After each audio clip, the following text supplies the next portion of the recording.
Yep. I'm trying to snap the pieces together. It's been a rough weekend for me, man. Good stuff, but a rough weekend. Let's slap this shit.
What?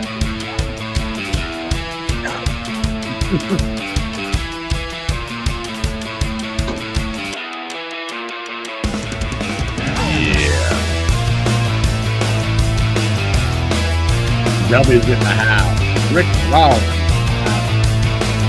At Springfield, Bobby B, Franco, Trade, and El Fuego. All folks. You haven't already done this time that like that.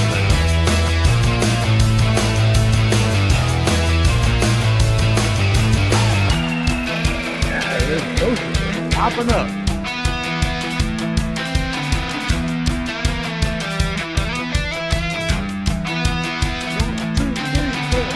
Love it.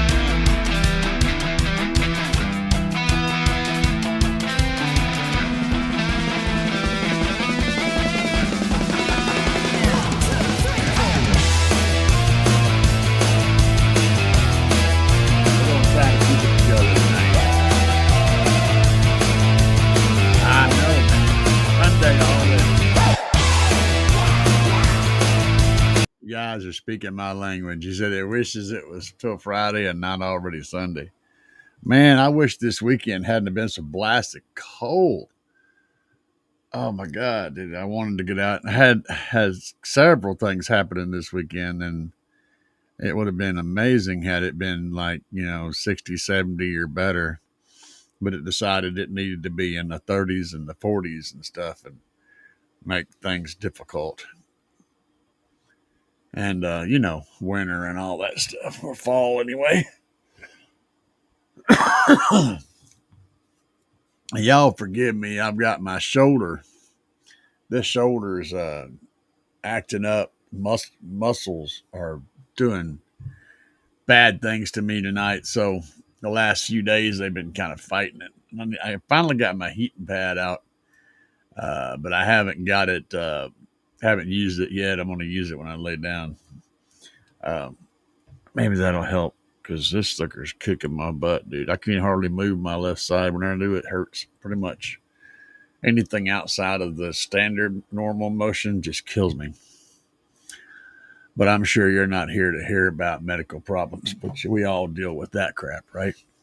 No matter who you are or how rich you are, we all have those problems.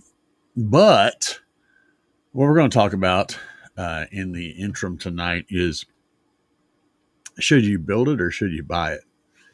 And I find often there's kind of something in the middle, and it's going to depend on a few different things. And it doesn't matter what you're talking about.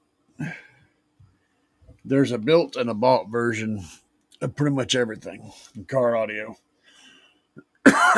Even if it's something totally custom to your vehicle specifically, like maybe putting plywood in the roof or or sound deadening the whole vehicle. I mean, you can always pay to have that done.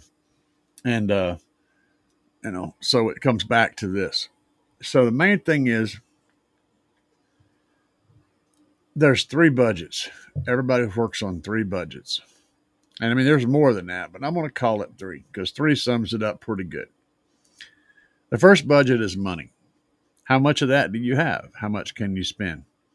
What's your money budget? Everybody knows about that one. We talk about that one a lot, right? The other two are just as important. The second budget is your time budget. How much time do you have? How much time can you afford to put into something besides what it was already doing? Do you have the time to plywood your roof? Okay. Or are you far too busy with your daily life to be able to do that? The third budget is your skill budget. And the skill budget helps the other two. The higher your skill budget is, the less time it takes and the less money it takes to do the job. So having any one of those budgets be very high can pretty much fix the other two. And it's always nice to have a combination of them. Having said that, some people can afford to, with their money budget, pay someone to do all their stuff, and they don't have any time budget, or maybe they don't have any time or skill. Okay, that doesn't mean anything bad about them. It just means that they've got a lot of money. They put in their effort into doing something that generates income for their household. That's their primary sink for all their investment over their life is doing that. And that person can have someone else do it all and still reap the benefits because they have a very high money budget. Whereas me, I'm kind of in a weird spot. I've got quite a bit of time budget, and I've got a fair amount of skill budget and a little bit of money budget. So I have to try to find a way to combine all three of those together to get what I need to get done. And a lot of people that come see me are limited on their skill budget. They may have a good money budget and a little bit of time, but they may have less skill than anything else. And it depends on what's going on. These people are maybe they're new to building car audio stuff. Maybe they're really good with a saw, or maybe they're good with a hammer and they understand how to build stuff. They just don't know how to do car audio stuff, how to design it, or how to implement those tools. All these different things are factors, and I try to fill in that whenever people come by to help. And we have several lined up over the next couple of weeks that are going to be busy. And we have our show on the 8th. If you guys haven't already, for those of you who weren't here Friday, let me pull that back up again. My brain does things, and I don't know. I just don't understand why. So, I exist every day, and that's the best I can tell you, man. I get the existing part done, and we work with it. So if you guys are in the Missouri area, I highly, highly request that you stop by for this. And this is going to be the 8th, next Saturday. We'll be there. There's going to be multiple different car audio clubs there. It's for a good cause, and the proceeds are going to the Toys for Tots kind of a thing going on, the Base for Toys.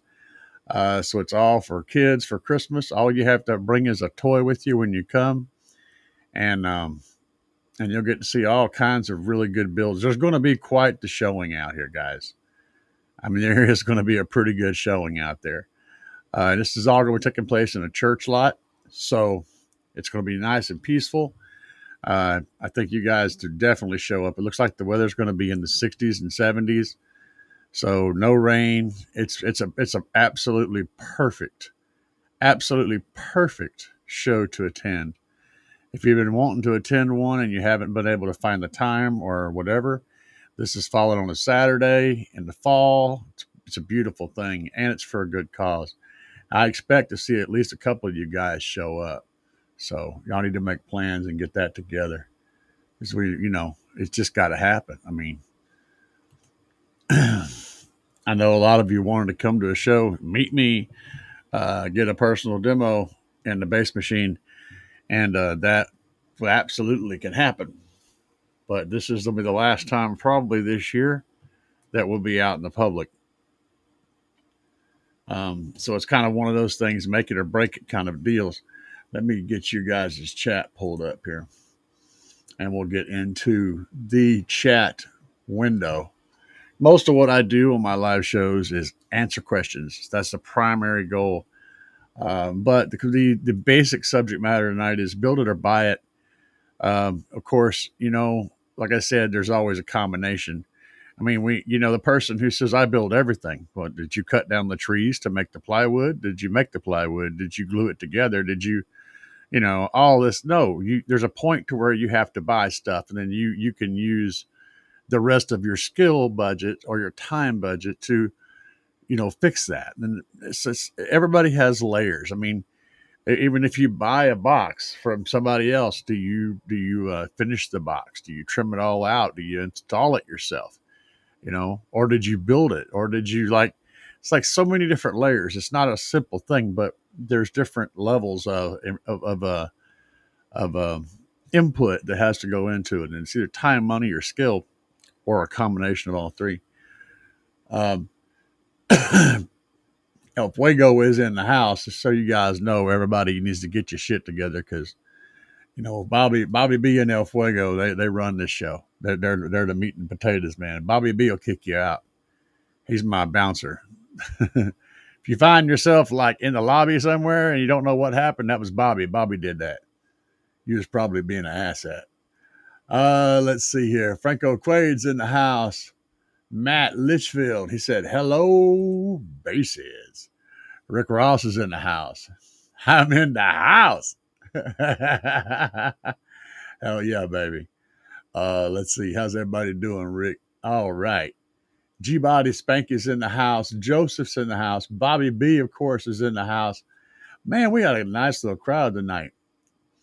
I do love it. DJ Ron, the mechanic. DJ Ron Mechanic's in the house. And G-Body says, smash that like button. Y'all get it done, man. Get it done. Rob Richards. Let's see here. What's up, Lex HP? All right, we got our first question. Let me light my smoke back up because it went out. I'm going to wind up taking a pain pill. Do you think one Slapz version 212 in the 6th order will be louder than my SA18 in a ported?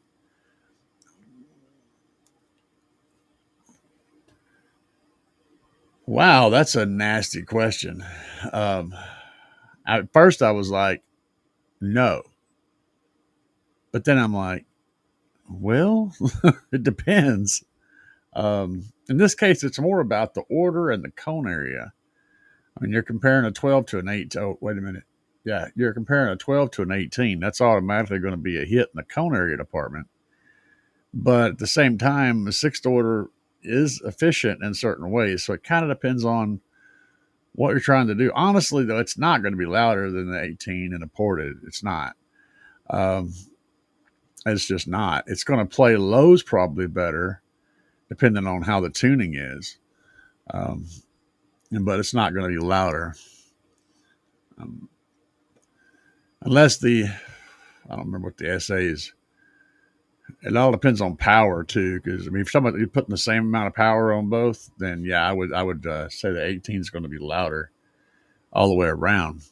But the 6th order may be better for their lows, even though the 18 typically is considered a lowest driver. A 6th order tuned the right way. Of course, they can also be both tuned the right way. There's not a lot of difference in between a Series 6 and a ported flat wall. That's kind of a thing I'm learning as I go. One of the biggest differences is the amount of baffle area you have. So when you go to a Series 6, you've got this shelf back there, right? That you can just put cone area on for a sea of cone area back there.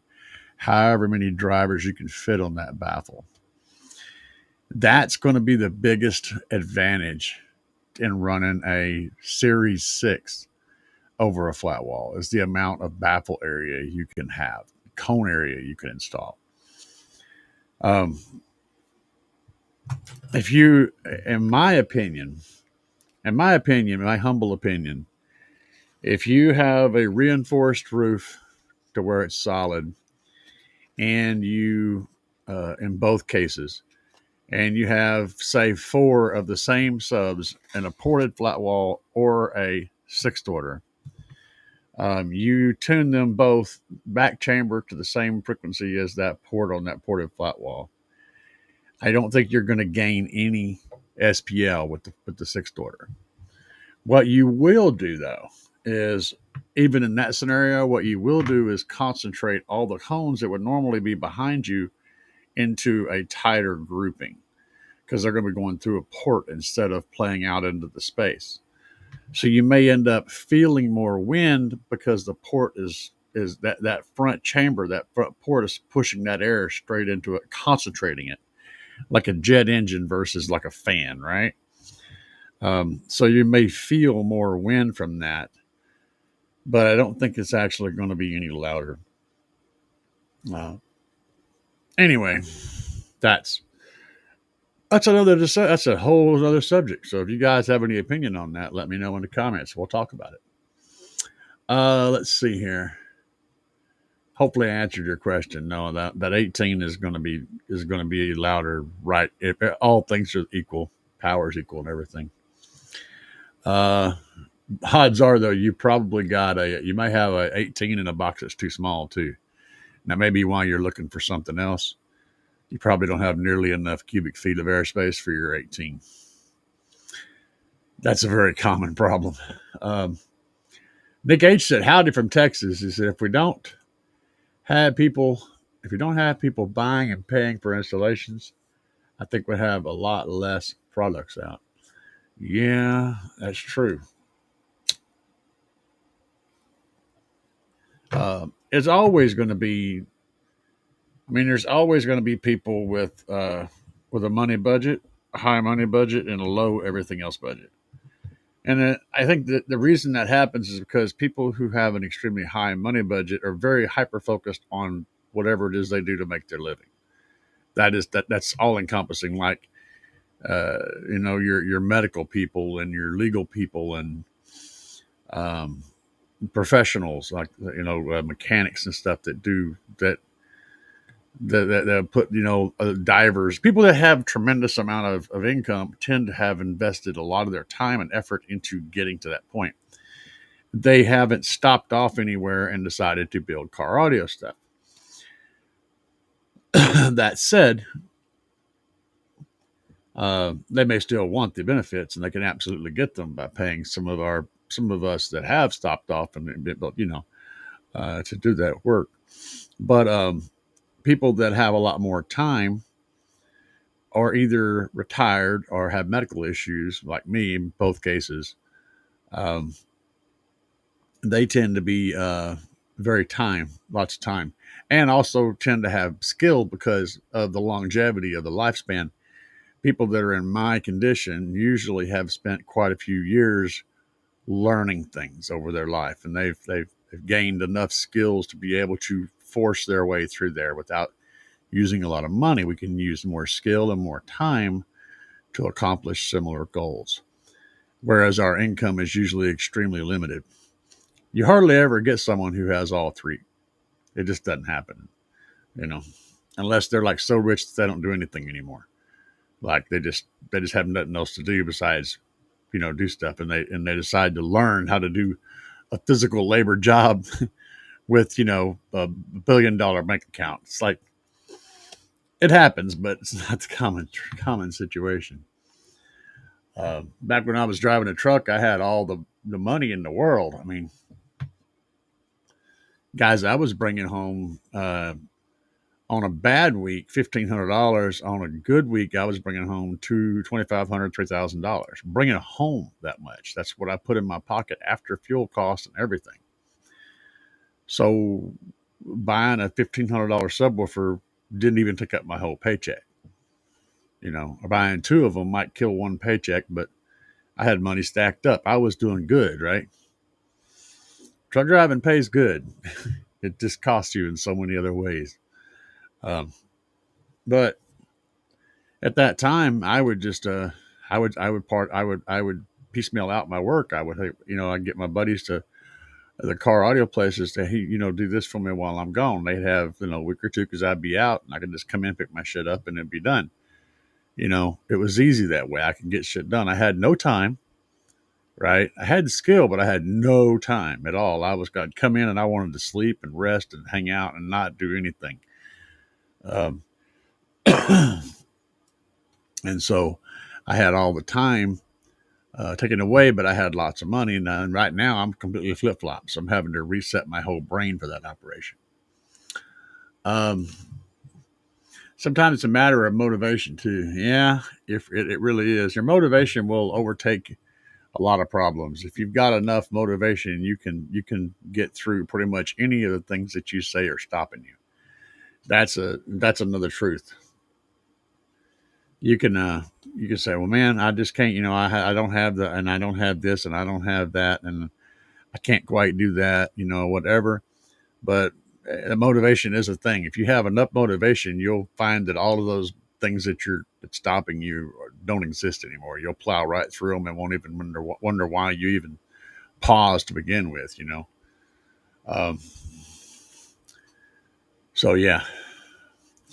And of course, it can work the other way too. You can have all the experience and all the time in the world and have a little money, but you just don't have the motivation to get up and go do the thing.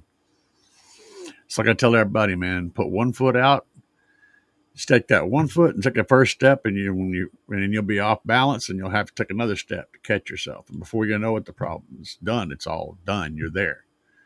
Just start falling forward just a little bit, and then you'll just keep right on moving through it, whatever it is.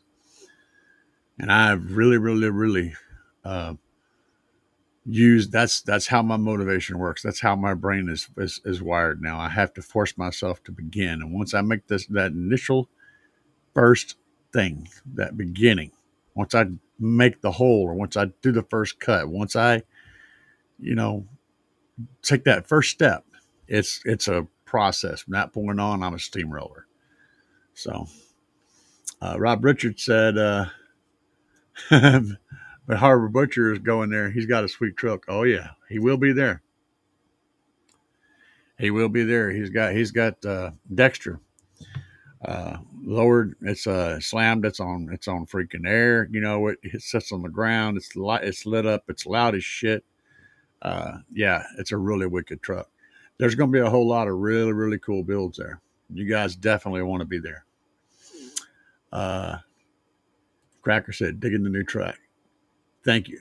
I got a couple of them. I'm working. I'm doing all sorts of things.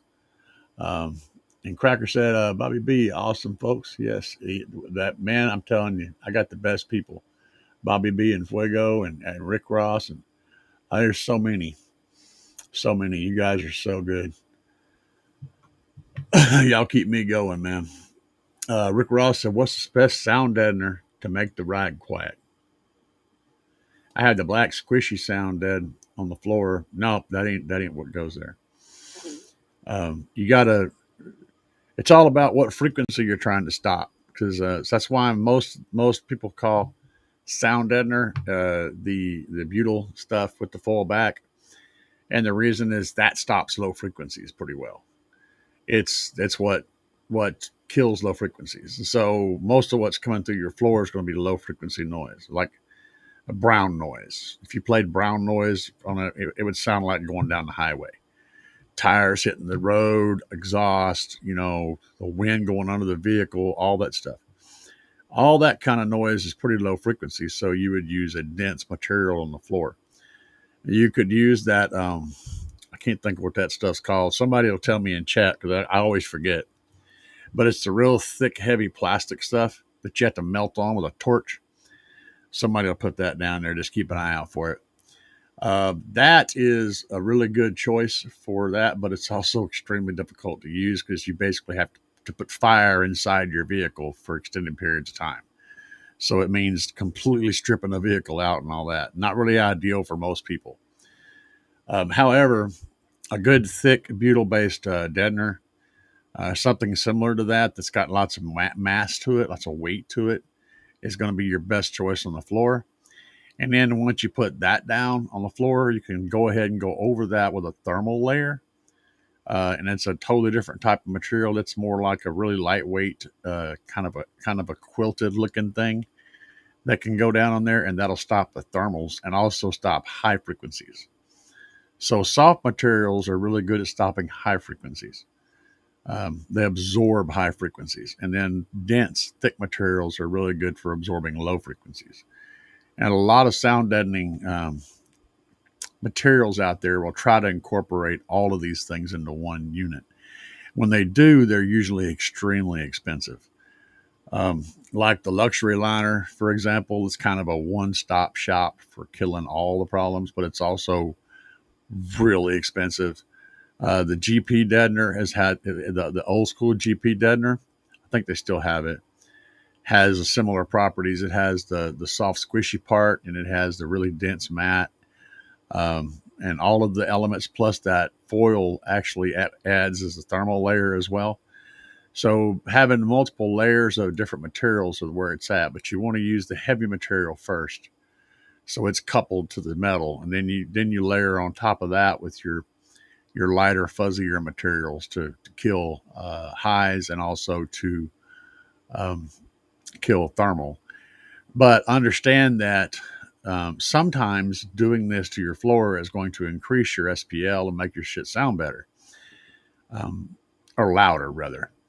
Sometimes it has the opposite effect. It's always going to improve the sound quality, but sometimes it will improve the SPL. Sometimes you'll take it away. Sometimes it improves it in one area and takes it away in another. For example, whenever I put my roof brace in, my stripper pole, my low frequency score went down a tiny bit, but my like in the 24 range, 24 to 25, it went down just a little bit, but my 36 hertz score went up. And that's because I stopped the roof from vibrating at that 24 frequency, which is what I was trying to do. Sometimes that helps, but sometimes it hurts. Sometimes the roof is acting like a passive radiator and actually increasing the SPL at that frequency. When I took that out of the equation, that went down. It wasn't a big drop, but it did go down. It was like, down from like 0.5 to 0.2 or something like that. So the point is, it will change all that stuff. And getting rid of those vibrations is good. My roof flexing like it was, I mean, sure, it was acting like a passive radiator, but it was also, my roof was actually acting like a passive radiator. It was jumping up and down. My windshield, which is not a flexible thing, was getting impacted. And all this stuff is only a matter of time before it starts tearing itself apart. So, yeah, we don't need our cabs to be, acting like a speaker. Sometimes it helps on those SPL burps, though, just if you're burping at certain frequencies. Anyway, I know I went a long ways around on that one, but I wanted to kind of get the right information in your head. As far as your question goes specifically, anything that's dense and heavy and thick, the GP sound deadener is great. There's plenty of stuff on the market, but you want something that's got lots of mass, and you want to get it on the metal of the floor. Then you can put your squishy stuff on top of that. Let's see here. Yep. W said get the butyl-based deadener. Yep. Not the foam one. Absolutely, W. Thank you. The Hush Mat, yeah. It's not cheap, but that I think, who is it that has the luxury liner? That's shit, I can't think who that is now. It's one of the big ones. I just can't remember who it is. Dynamat, I believe it is. Dynamite Pro or something like that. There's other variants of the stuff you can, I'm just telling you about the ones that I know because you can find another company or a generic version that has basically the same thing at half the price. By all means, use that because you're paying a lot for names whenever you're buying this stuff. Look at the material, how dense is it, how thick is it, how heavy it is it, and pick your shit that way. Don't pick it based on a brand name. The brand can steer you in the right direction, but it isn't the be all end all. Let's see here. Mass loaded vinyl is best underneath the carpet for killing road noise. Yep. They have there is like these blankets that go down. They're not even adhesive. They just like a real heavy material that goes under your carpet, like an underlayment, uh, that work really well. But they have their drawbacks too. But usually they're really thick and pretty dense, and maybe hard to get your carpet around them. So you have to figure out where your compromises are and stuff. But yeah, that's a mass loaded vinyl. Think of it like the little lead vest they put on your chest when you go get X-rays of your head. That heavy lead vest. That's kind of a mass loaded vinyl kind of a thing. That's kind of what it is. It's something like that. Um, let's see. Matt Itchfield said, I chimed in on one live stream asking about the Little Banger 5K. I actually went with the down percent LTO battery, and I'm actually kind of impressed with the lithium power. Damn, I should have done that sooner. Yeah, for real. You won't be unhappy about going to lithium, man. It's always going to impress you. Um, and there's nothing wrong with the down percent setup. I just don't know about the quality of it. I know it's a well-known brand and all that, and I'm sure it's fine. I don't push it for a couple of reasons. One is I don't know about what goes into the cell designs, or not the cell design, but cell layouts, the bars, how well they're constructed, and how good the quality control is on them. I don't know those things. And also, um, it's a mass produced product. And I'm not a fan of that. I kind of like a little bit. Anytime I can have more of a boutique experience, I'm always happier with that. And also, Trunk Thunder Lithium supports this channel. So if I'm sending you to go get an apple from one place or an apple from another place, I'm going to usually try to send you to the place that has the apples that support our channel. You follow what I'm saying? It's just that simple. In most cases, the Trunk Thunder Lithium, that whenever you compare somebody else to Trunk Thunder Lithium, Trunk Thunder Lithium is usually, if you get down to the brass tacks, is usually going to outperform the other one. You may be able to get the other one cheaper. And in some cases, that may be what you're looking for. And if it's still up to par, then it's great. But if you're actually comparing product to product, it's pretty rare to find something that's actually going to be a better overall product than Trunk Thunder Lithium batteries. Just saying. But apples to apples, all things level, the playing field completely equal. I'm still going to recommend Trunk Thunder Lithium because, like I said, they support the channel. They support the community.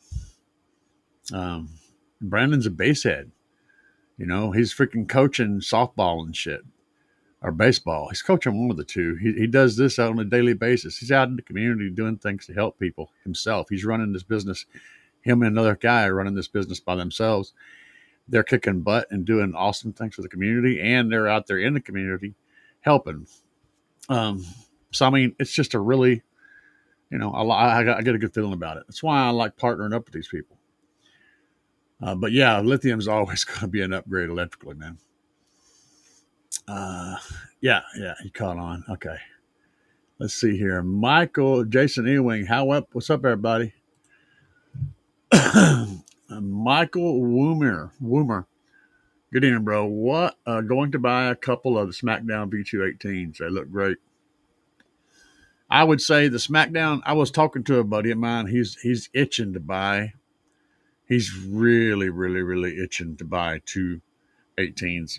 He's gonna have to save up some money to do it, but he's really itching to buy them, and I'm gonna I get him set up to. I've already pre-cleared this through Allen. Um, the 5Ks are literally the perfect amplifier per one 5K per sub for the 18-inch SmackDown, and you will absolutely be floored by the performance of that subwoofer. It's on par with subs that are twice as much as it, pretty much everywhere. The price is going to be twice as much as those guys, and they really, really produce a tremendous amount of bass. So you will be happy. The Gates truck driver never has any time, always on the road. Exactly. You come in for a couple of days, and the last thing you want to do is have to do something. You want to just be lazy. You know, a lot of jobs you spend all week and behind the desk. You want to get out on the weekends and work with your hands, right? Truck driving is completely different. When you come in off the road, you don't want to do nothing. Nothing. You want to be a complete lethargic piece of shit and just crawl into a hole and, you know, interact with people, but in a casual way, and like just crawl in a hole and hibernate. You don't want to do nothing, man. You're so tired, so mentally and physically tired.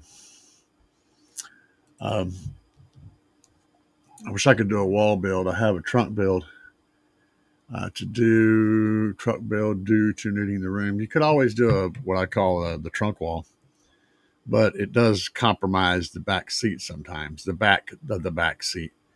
There's been ways of getting around that problem, but essentially a trunk wall is a situation where you fire your subs forward in the trunk, but you also completely seal off the cab of the vehicle around the subs from the trunks. I mean, it literally has to be completely sealed off. If you have any air leaks anywhere, it's going to compromise it and it's not going to sound worth a crap. But if you get it completely airtight sealed from the trunk, the front of that box where those subs are, and the port as well, you can create a trunk baffle, a trunk wall, and you can get a lot of the same effects of having a wall, but you've got to have enough room for all that to get through. So you have to have like a big ski port, maybe for the subs to be able to play through, and you got to disassemble the back dash and break it down to where you can get as much of whatever you need to get through there, and then you have to seal that off from the rest of the trunk. It has to all be closed off. So it's a lot of work that goes into that, but you can make it work even with the seats in there. It's just easier with the seats, the back seat. It's easier with the back of the back seats out. Um, let's see if you fit.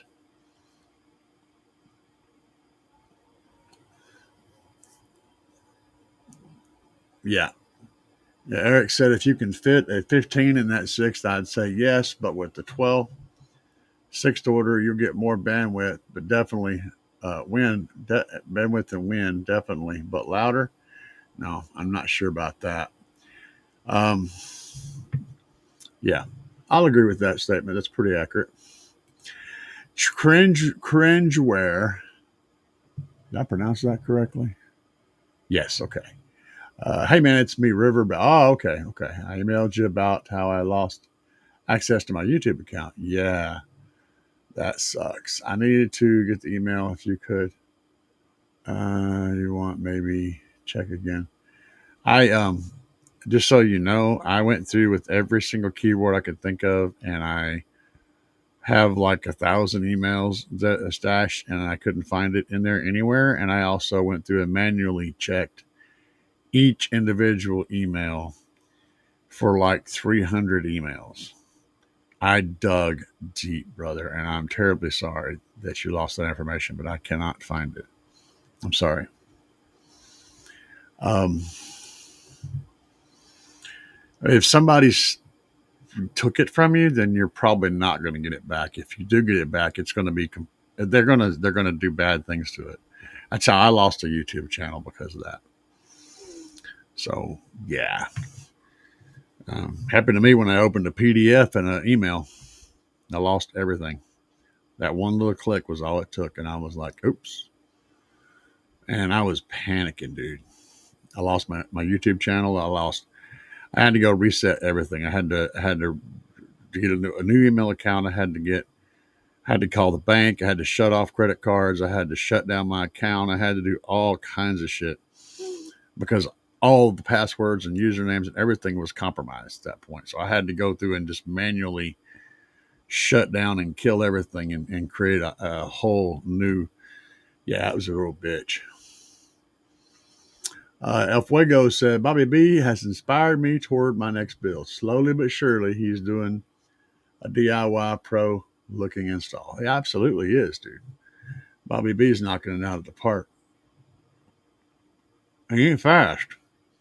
He ain't fast, but he's doing good work. Um, I agree with you 100%. Joseph said, if my wife gives me permission to build her a fourth for a Kia Soul for one cheap 12 on about 1K of power. Why a fourth, though? God, I'm not a huge fan of fourth. I've heard some good ones, but again, the problem, I think most of the advantages of those types of enclosures is more baffle areas. So if you're only going to run, one or two drivers, why not just run a flat wall? It's going to be louder. It's going to have a wider band and it's going to take up less room. And it's just, I don't know. As long as you got the baffle area, that's all that really matters. I'm sold. My flat wall is doing me really well right now. You guys are out there on the 8th. You can hear my flat wall. You can hear it. There's going to be a whole lot of really big, nasty things out there. You'll be able to compare them. You know, Cringeware said, yep. Sorry about that. Vibraflex. Yeah. Thanks, Rick. That's exactly what I was talking about. That stuff's great, but it's for the real dedicated bass head, man. You got to strip all the interior out, anything but metal. Like everything but sheet metal has to come out. Like everything, wires, cables, plastics, door trims, headliner, everything has to come out of there. There should be nothing in there but metal. And then you basically setting fire to this stuff in the middle of the vehicle. The results are amazing, truly phenomenal. But the amount of effort that goes into it is huge to get that. D. Hermanson, what's up, man? He wants to know if everybody's doing good. El Fuego said, one fire is enough for me. I ain't using a torch to play sound under. It's not everybody's onto it, man. I get you. I agree 100%. It's just it's a matter of, again, it's a matter of where your budgets are. You know, I mean, everybody's different. Not one solution solves everyone's problems. Uh, um, that's the unfortunate thing. And D. Hermanson said ice and water barrier. D. Hermanson said ice and water barrier for roof for work for sound deadener. I use it back in the day all the time. Not sure what the hell that is, but it sounds good. Anything with mass that you can stick onto the subset of the floor or make stay put on the floor is going to change the frequency at which it vibrates, which is going to block the noise. See, the thing about, okay, all right, let me talk about sound just a little bit. Because I need to lay, all of this stuff is built upon an understanding of how all this shit works together. Now, let's take a guitar, for example. When you pluck a string on a guitar, it causes on an acoustic guitar we're talking about here, by the way, it causes the whole body to resonate. And that sound escapes out of the hole in the front, usually the front of the box there. Well, when you're building a speaker cabinet, you want the exact opposite. You don't want anything to resonate at all. If it does, it creates sound. Now, the way low frequencies get from one place to another is going through materials, and not through it as in penetrating it, but as in the subwoofer will cause the wall to vibrate, and then the wall will play like a speaker into the next space. Okay, it doesn't penetrate it; it just applies pressure to it and makes it work in its regard. So your sub will hit, the sound hits that metal, vibrates the metal, and then the metal itself is what sends the next sound wave out. So the trick to stopping that from happening is to change the frequency which that metal will vibrate, or stop it from vibrating entirely. Then when the subwoofer hits it, it'll just go duck, and it won't make a sound going past it. It will literally stop it. If you want to see an example of that, listen to a really loud band inside of a brick building. You won't hear that band at that brick wall. You will when you get to the doors or coming out of windows and places where the sound can get out, but that brick wall is not going to reproduce any bass. It's just going to stop it like hard. Now, we can't really do that in a car.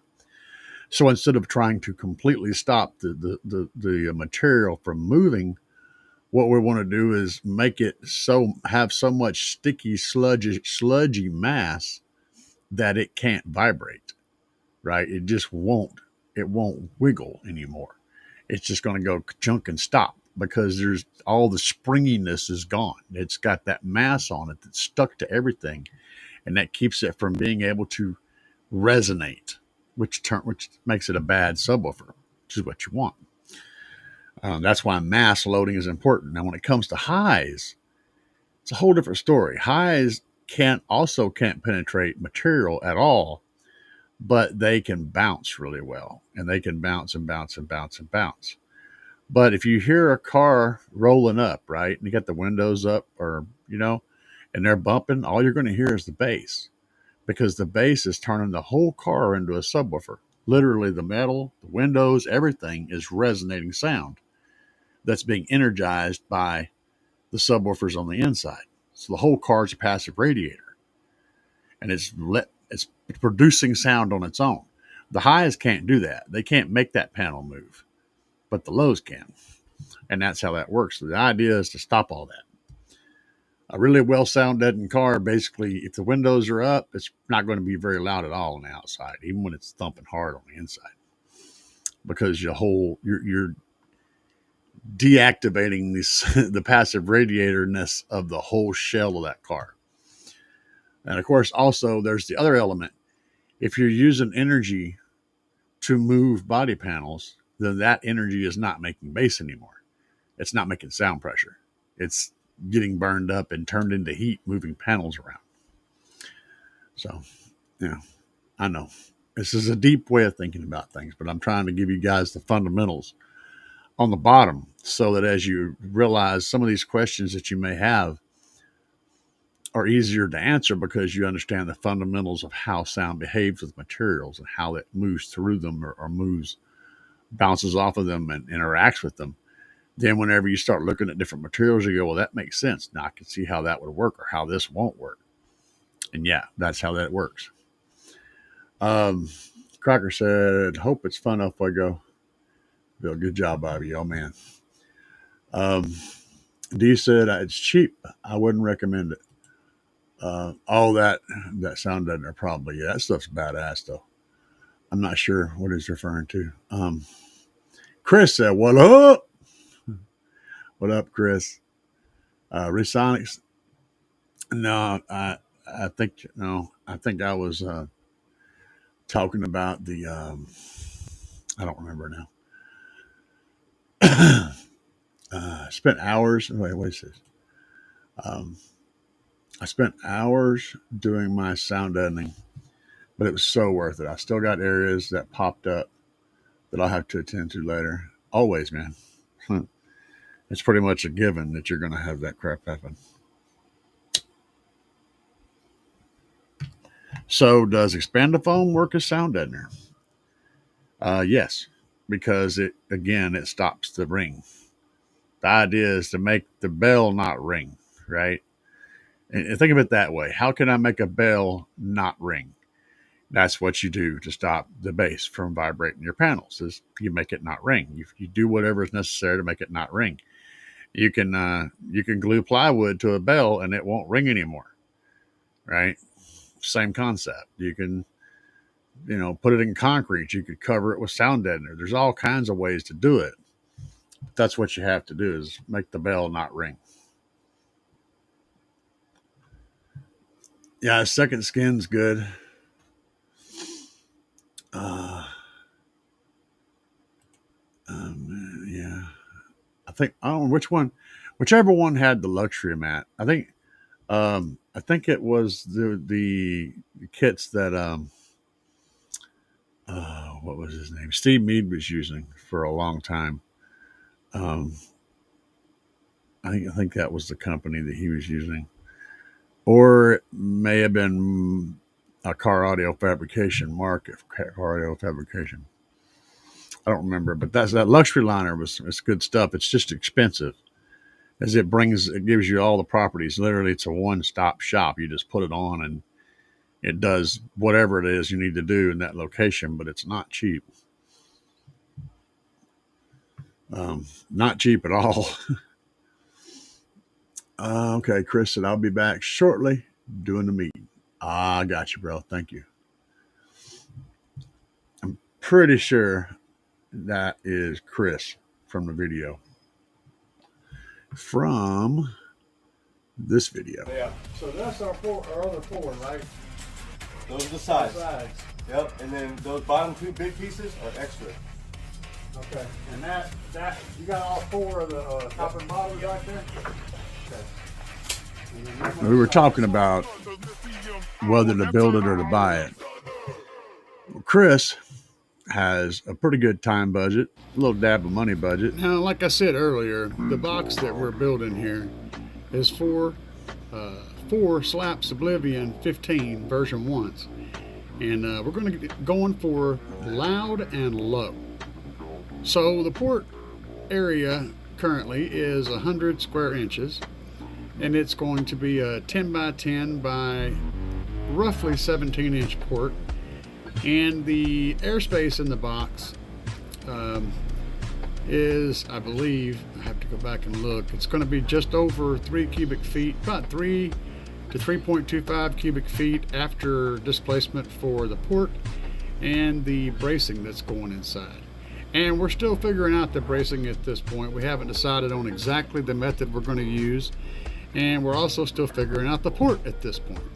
But right now, what you're seeing is us trim this wood so that it's the right size based on the plans. Now what we don't know is we're actually trimming it too long, so we're going to have to trim it again, at least some of this stuff. And that's just how it goes. I mean, you never know exactly how things are going to plan out until you start. And whenever you get wood cut at a store ahead of time, it's almost always going to be not quite perfect. So unless you're okay with not quite perfect, you might want to get it trimmed as long as possible that you can get in your vehicle and just save the cutting for when you get home. It tends to work out pretty good that way. Now,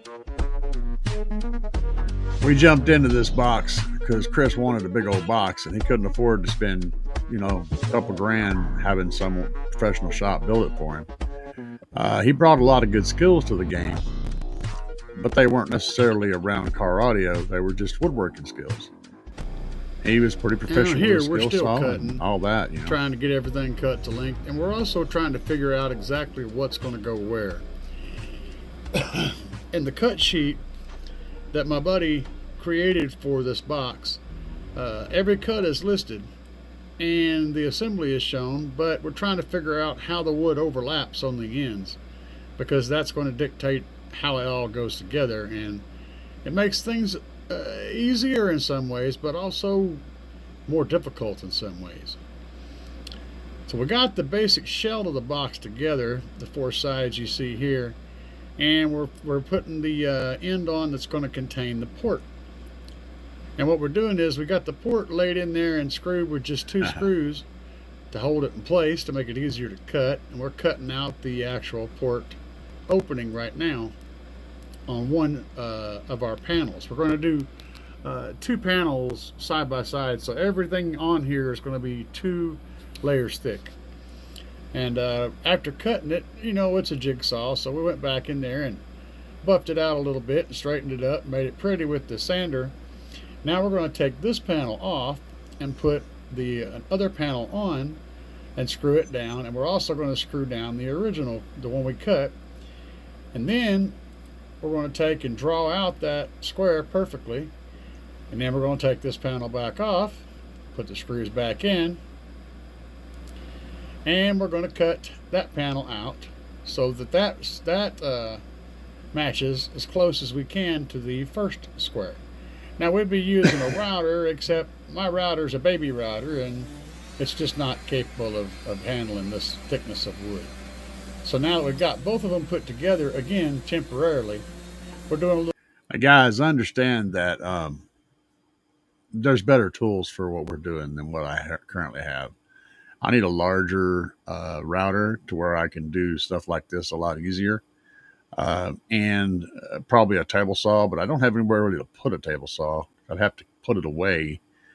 It would be sitting outside under the carport here, and you know, so and also I have very limited room up there in front where I can put that, because there's 2 cars that park in this 2-car carport, and that's a thing too. That I have a limited amount of space. That's a budget that I work with.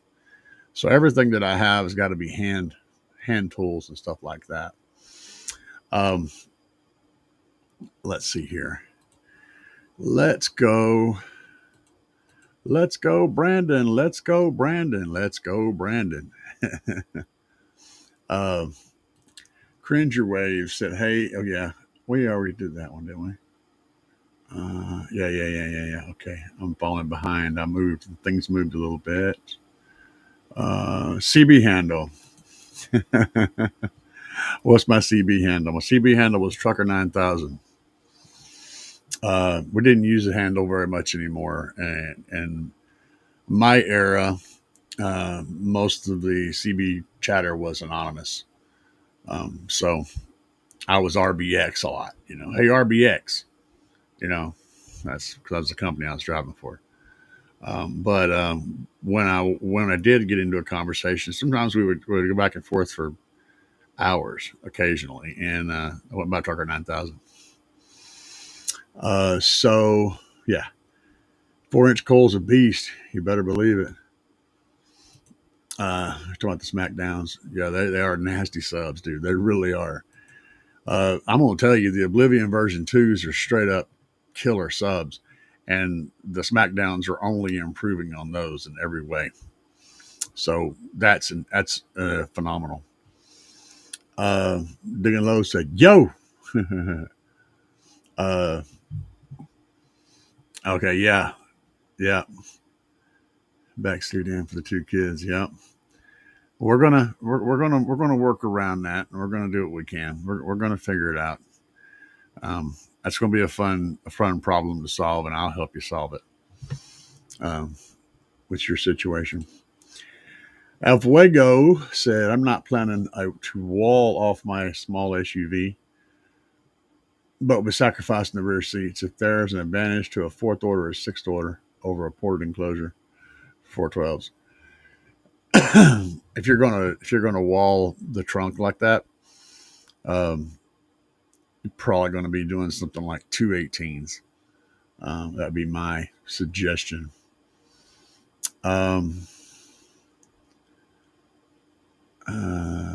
Okay, so you're talking about doing a box. Yeah,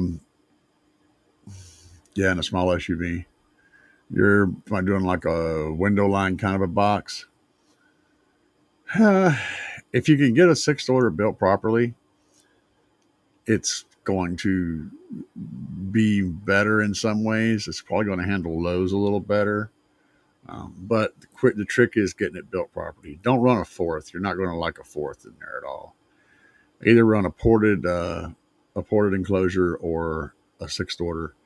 And if you can't get a 6th order designed perfectly, from someone who you know can build a good sixth order, then a fourth is going to be far better because you're almost guaranteed to get it at least close enough to sound awesome. The sixth can be messed up real easily. But 412s is going to be tricky in a sixth if you're trying to keep it in a box under the window line kind of a thing. I mean, you can do it like in two subs per chamber on each side and do like a hallway in the middle, kind of like a blow through. If you look at Bass Static 91, his truck, the way his 15s are laid out, a box like that is can work quite well. I think his is a fourth though, if I'm not remember. But anyway, that design can work well in a sixth. Again, you just have to have it designed properly. And if you went with that, you would get a lot out of it. If it's designed right. If it's not designed right, you're going to be way better off with a ported box. But I'd run like 218s. That'd be what I'd be trying to run. Unless you got 412s that you're going to put in there, I'd be looking to run 218s. I love the way 218s sound. Cracker said I have my subs aimed to the back in my everyday driver, and it makes more pressure that way. Yeah, it will, as long as you got lots of sound deadener. Yeah, he said I have a lot of sound deadener and some foam dampening in the rear. Yeah. You can get a lot of pressure out of it. The only thing you have to worry about is the trunk lid bouncing up and down and all the rear panels flexing, especially the one right behind each rear tire. That flat panel on the side, those love to flex.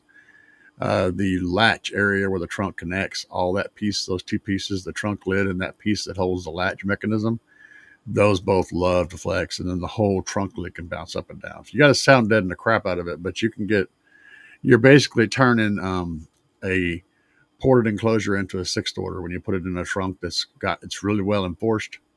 It's really well reinforced like that and got lots and lots of deadener in it. You're firing a ported enclosure into a chamber, which is the trunk, and then that front of that trunk coming into the car is the second port. So getting that right is good. But you're creating a quasi sixth order whenever you fire a port and a sub into a trunk area, and then firing it back or whatever, and then pulling it out. And as long as you reinforce everything good, you can get some nasty SPL out of that. Cops just like this. Dubby, what are you talking about? Let me go back and see if I can see what you. Nope. See, I don't see it. Well, maybe you're talking about making it so the sound doesn't get in the car. Yeah, well, screw them. I don't care what they like. I have friends that are cops, and I'll tell them to their face they can fuck off. Stu said, evening, gents. Luxury liner.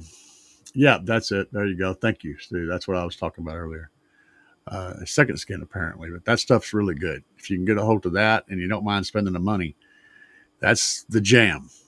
That's the real jam right there. Really good stuff. And that, like I said, that GP stuff is amazing.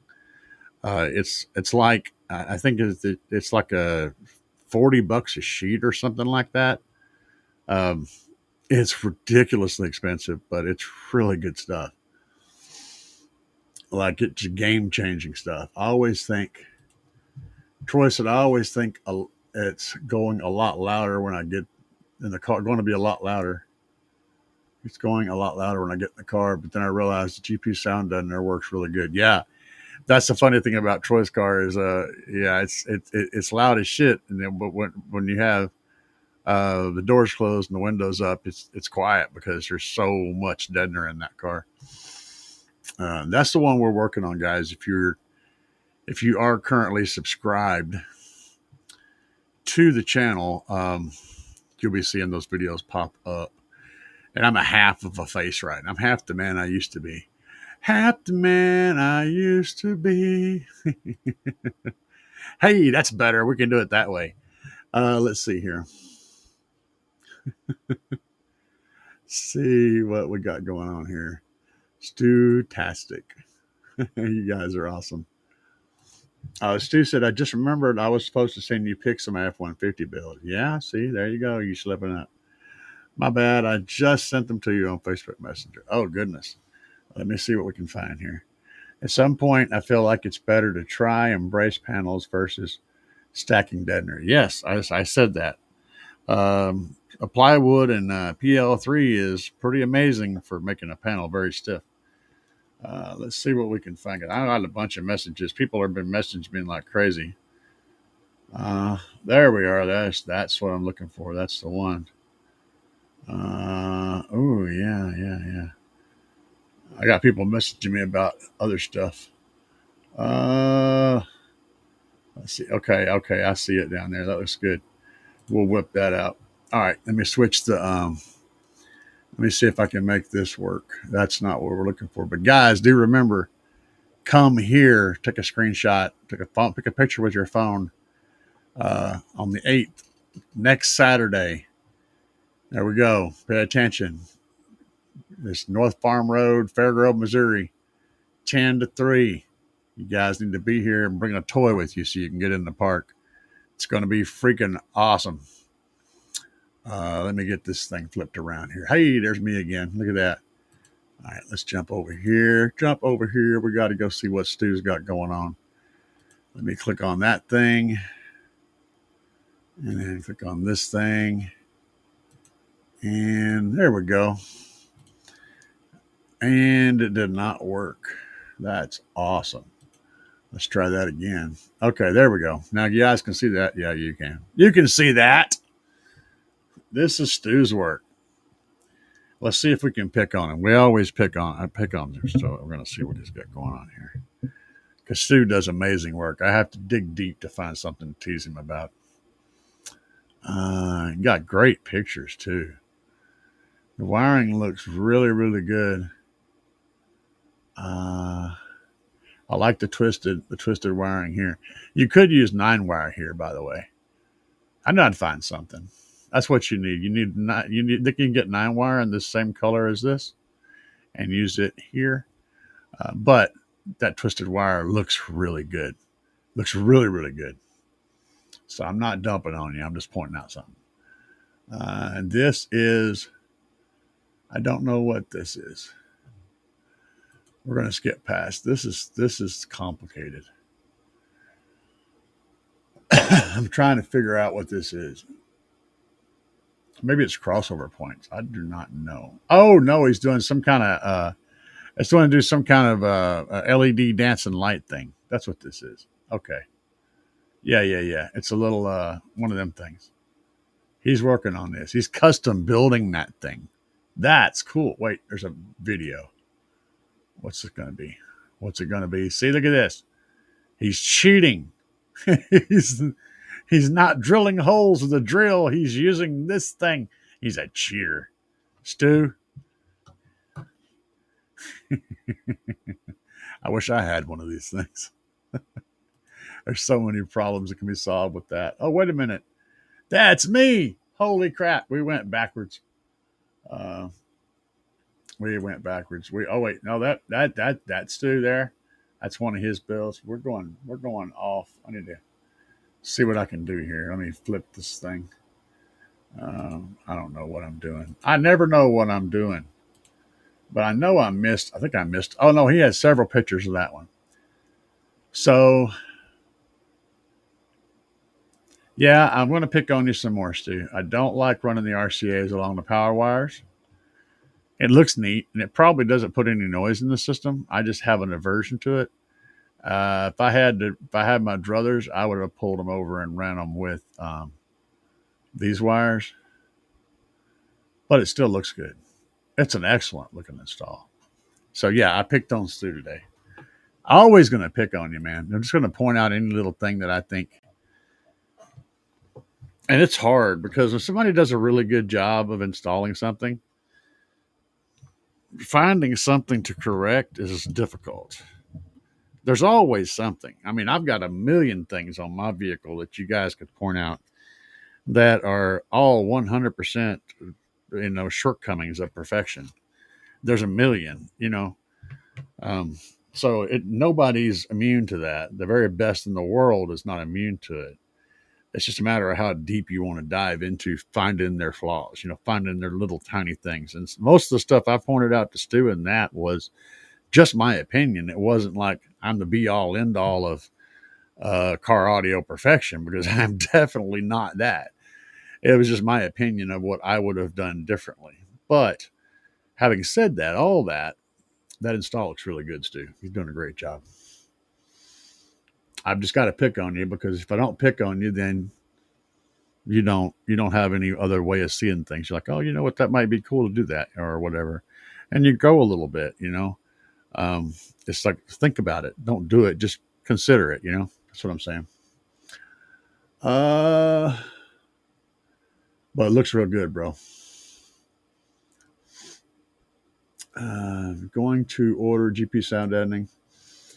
I do the big 3 upgrade on my car. Yeah, you won't be displeased with the GP stuff. It's really good stuff. But you're gonna have a little sticker shock whenever you go to order it. That's the unfortunate truth. Oh yeah, he does. He does for sure. I agree. Troy said he'll be there. I know Troy's going to be there. I see some specks of dust in the black vinyl. 10 points for Stu. Yeah, there is. It's got a few little pieces of dust in there, man. You should have got that vacuum, dude, and the Windex, and freaking,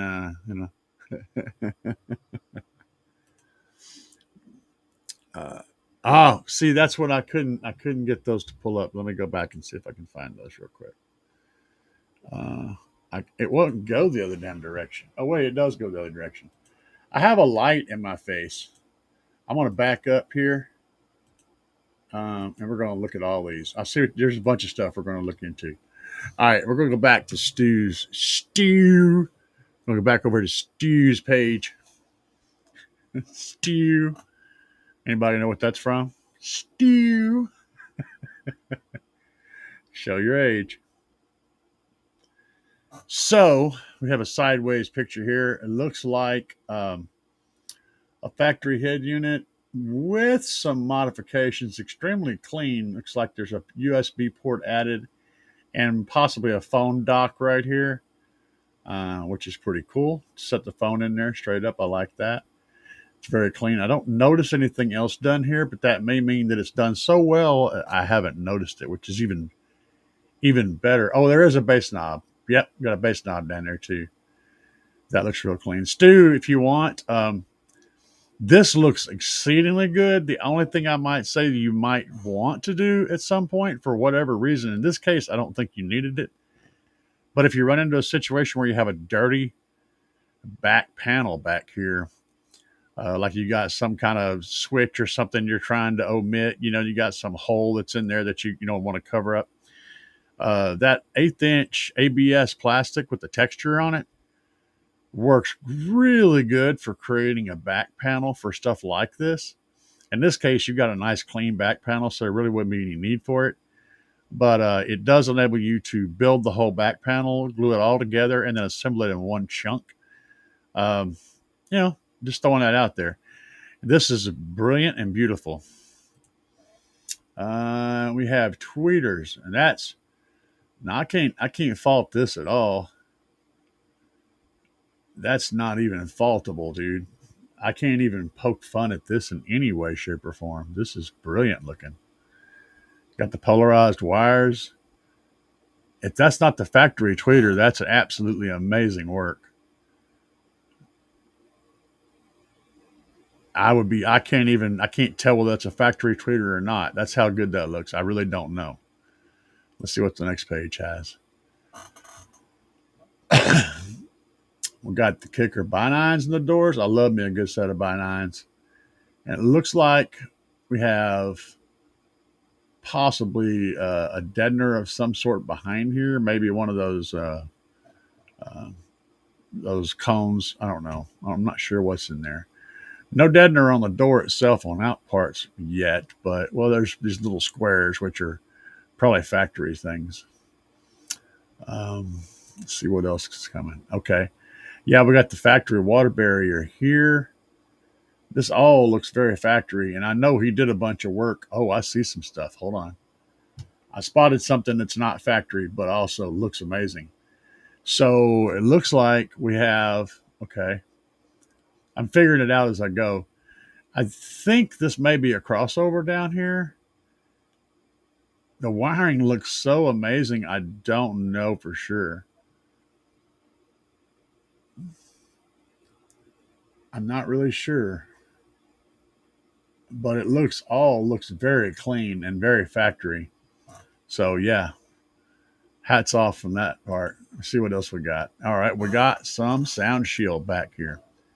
He left the vent. That's the back door, the back cab vent in it. In this case, he's leaving that open for the functionality of allowing the doors to close easier. It does cut down on the amount of sound pressure you can build in the vehicle by a lot, but for most people, that's not a big deal. They just want everything to work nice and smooth. It also allows the air conditioner a way to escape so that it gets into the cab better. So there's a lot of quality of life things for those vents, but they do impede your ability to build up a ton of sound pressure. That said, the sound deadener looks like it's done appropriately. Looks tight, looks very clean. I don't have my enhance button. I'd have to download these images to have that functionality. But it looks good. This is a nice mat in here. Probably the factory. This may have been the jack location. This is all looking really good, Stu. And here's the enclosure install. Interesting. So that's old school as hell, man. That's it's not, but it is. The original Stillwater design was a subwoofer and a radiator in the same box. It was basically half of this.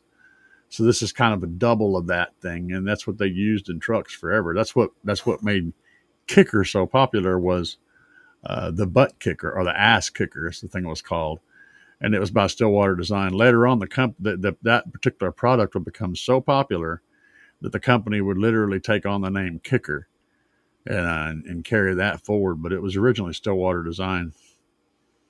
But having said that, he did some really nice work on this box. I don't know whether I think it was hand built. I think he did build this himself. Very, very super clean. And I got zero shit to poke at you on the box, dude. I can't find a single thing to poke at you about on that box. That box is brilliant. That's beautiful. So yeah, great install, man. I can't even try to. I had to dig, and the only things that I'm pointing out is stuff that could have been done differently, not that could have been done better.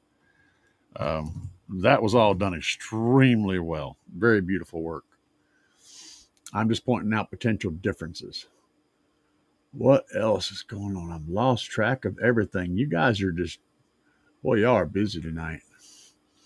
I think I'm getting back to it. Okay, yeah, here we are. Power speed testing my laser. Oh, yeah. That was just a power speed test on vinyl with my laser. Okay. I know so little about the laser. I do know a little, but so little. Car audio seeker. How well would 6 of the Slapz Oblivion 15s and a C-Pillar 6 be on 3 Shock 8Ks? That would be a nasty, absolutely brutal setup. Depending on the vehicle, that's pretty much exactly what I was building for the Tahoe. It didn't actually transpire yet, but it was the build that I was planning for the Tahoe. I've got designs for that. I literally have designs for that. For a slide in for a Tahoe. I can tell you would bust 160 wide open. Absolutely. You'd be, I don't know exactly where you'd be, but you would be well over 160 with that build. Well over. That's what I think. I think it because I was ready to drop quite a lot of money into making exactly that build happen with the same subs, same amps, the same exact build. The only variable being what kind of vehicle it's going in. So that should answer your question. The only reason I didn't do it is because of money. I didn't have enough money to drop into it at the moment. So we had to go a different route to be playing for the season.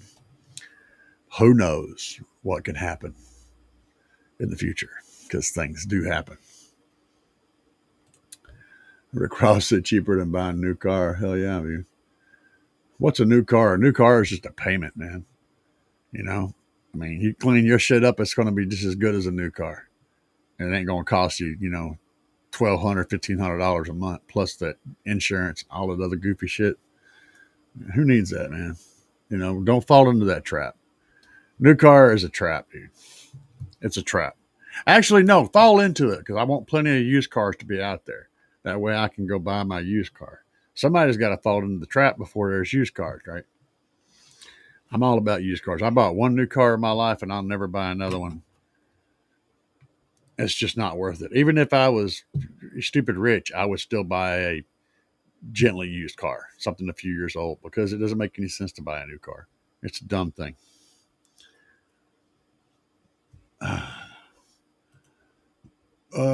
Chris said, I got 4 slaps in the back of Iron Maiden. Oh, yeah. I know you do. Yeah, that's Chris. I told you who he is. When I was playing the video earlier, that was Chris. That's who that Chris is. So if y'all want to ask him questions about his build and about anything going on with what he did and how it sounds and all that stuff, if you want to know about the 415s in the back of that Cadillac, Chris is the guy to answer those questions. In fact, holy shit. Hang on a minute, guys. Let's turn that off for me, would you? Or shut it up. Y'all, hang on a second. Come around here, Chris. He just snuck up on me. Come around here and get on camera. I can't get you on camera. Hey, Dad, come in. What's up? Chris is in the house. Yeah. He just decided to stop by and say hi. So let's move the mic over a little bit. Scoot over just a little bit, Chris. Be careful of my power strip down there. Don't turn it off. Oh. And I'll try to get you on camera. Hang on, I'm working on it. Get in here. I'm gonna have to lean over. Chris gonna be on camera. I'm not gonna be on camera right now. Oh, Christopher. Yeah. So let me ask you a few questions about your build. Actually, you guys ask Chris questions. I'm gonna ask him too, but I'm gonna rely on you guys to get those. And Chris is steadily talking. I'm gonna see if I can pick up on a few of these comments down here before you guys start asking questions. So y'all throw questions in the chat about his build or about what he and whatever. I don't care what your thing is. Let's see. Rick Ross said, "What's up?" So Stu, kicker tweets in the factory location. Okay, yeah, those look nice, man. That looked really good, Stu.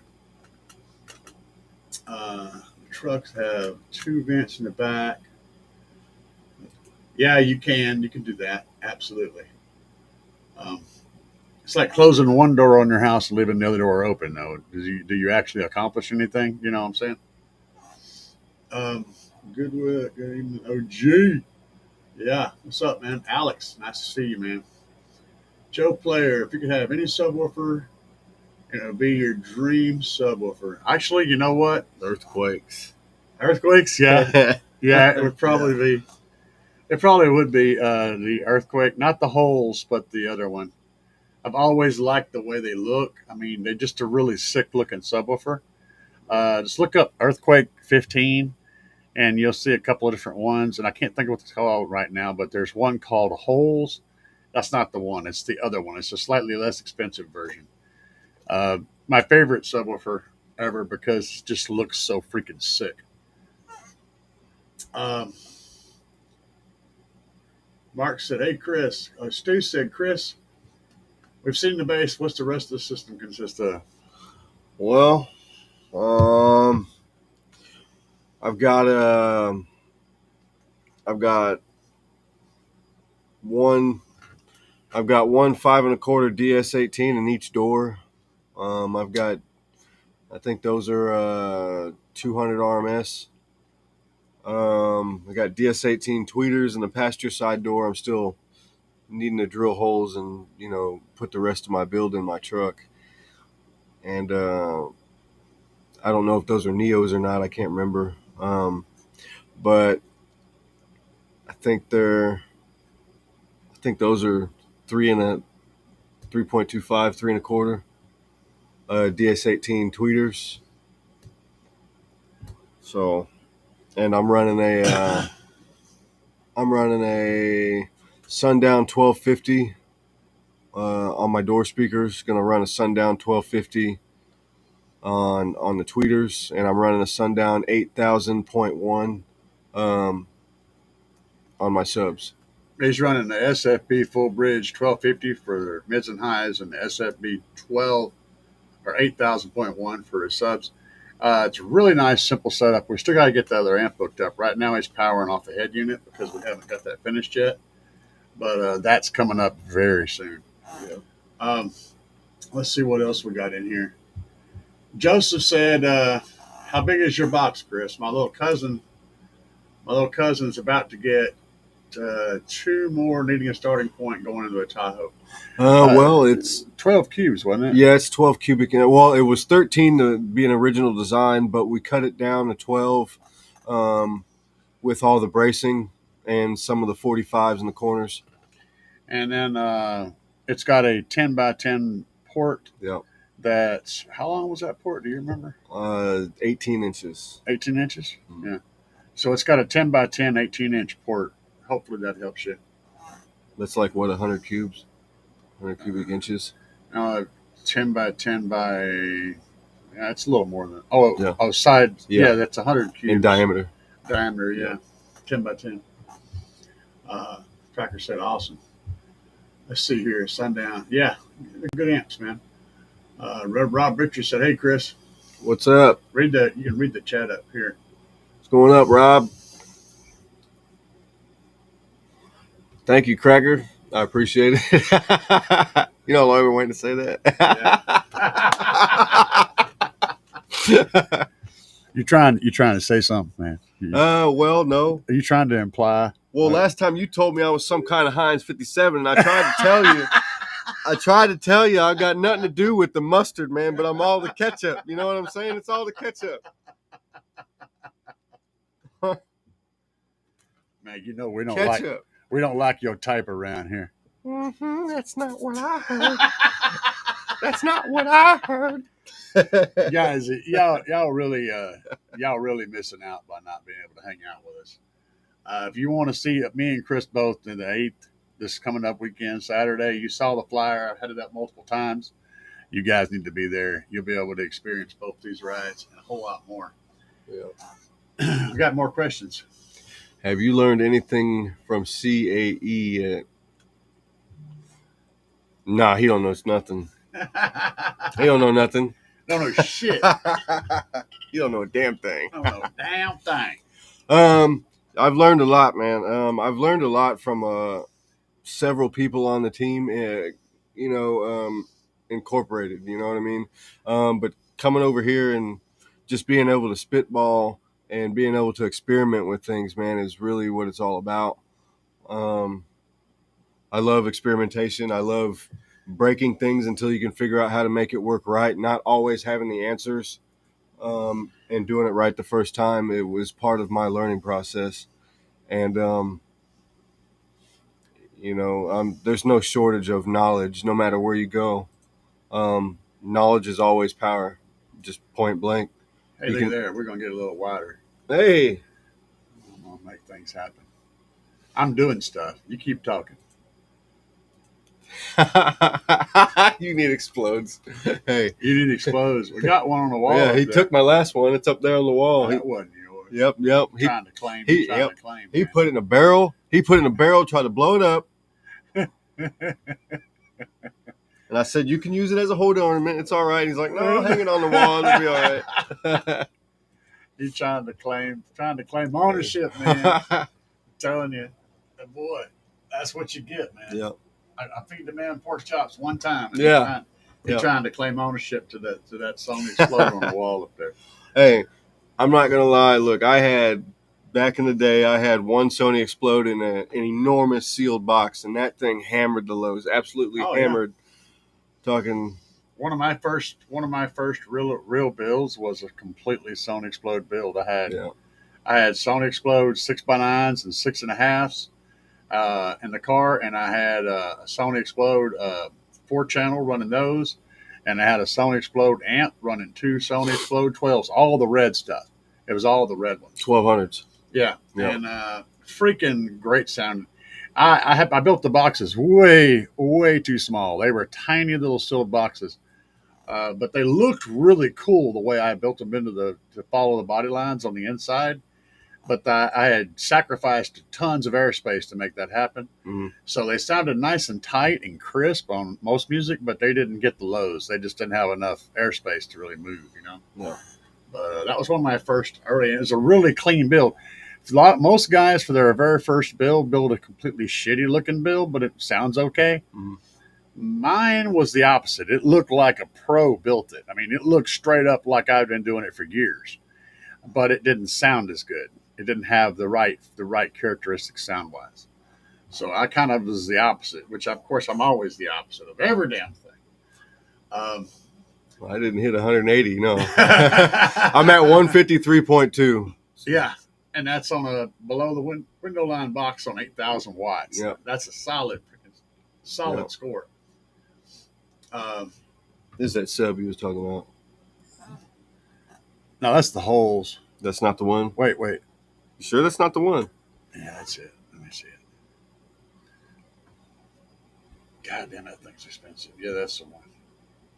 That's just the wrong size. That's the 12. $1,800 for a 12. That's the holes, though. No, it's not the holes. That's it is. That's the holes. Yeah. What I'm looking for is it's something else. It's like a freeze or cold or something to do with ice. I can't remember the name of it. W said explodes to 180 degrees free air. Yeah, right the time they blow up. Oh, yeah. Straight up dropping the hammer. Let me scroll through here some of the older comments and see if I'm missing anything.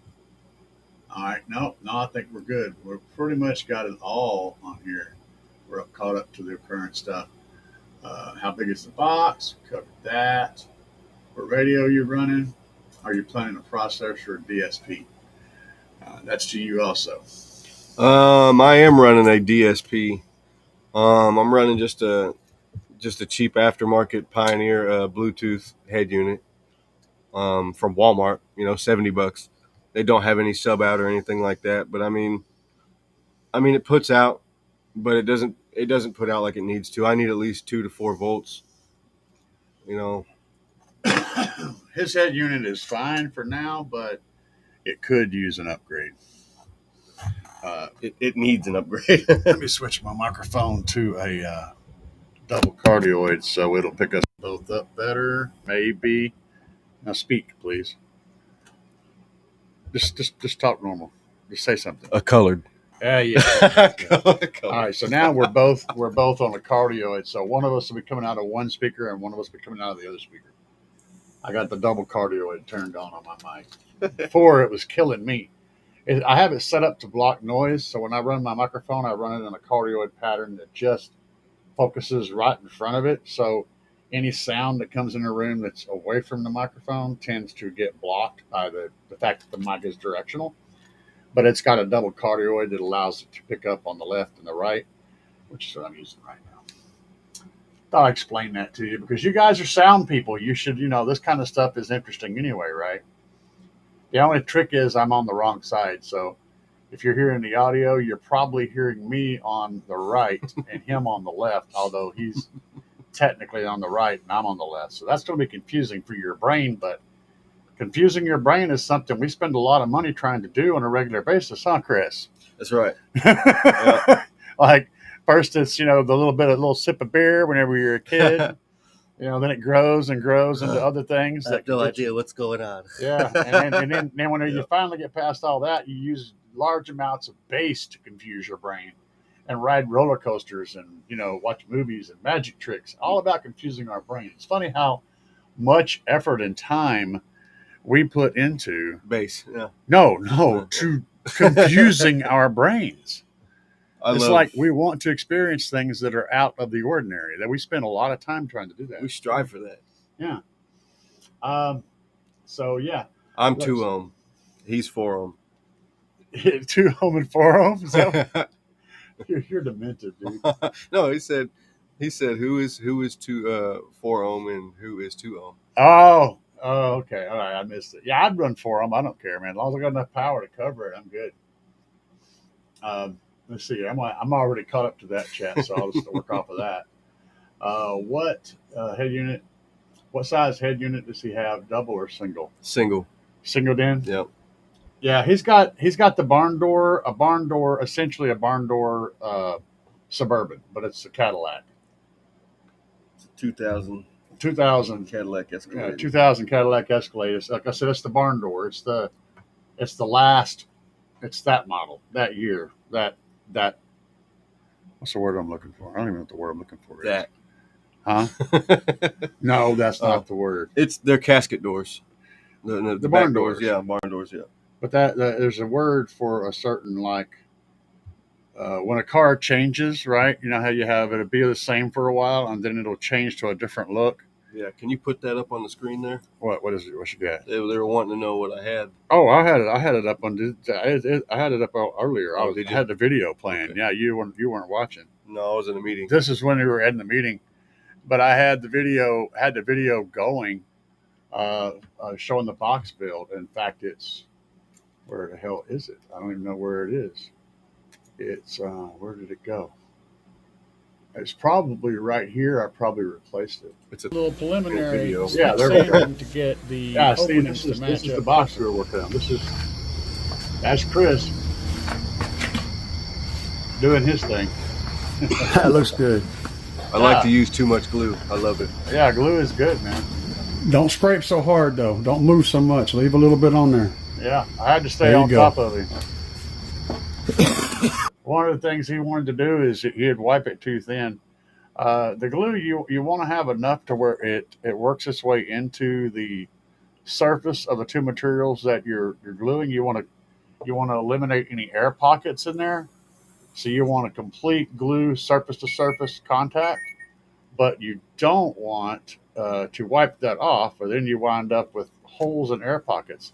But you also don't want to have so much on there that it's just pouring out on the floor whenever you press the pieces together. And that's the part we had to try to get into his head, was where that line was, where how much glue it took to get the adhesion you're looking for without being wasteful and stupid with it.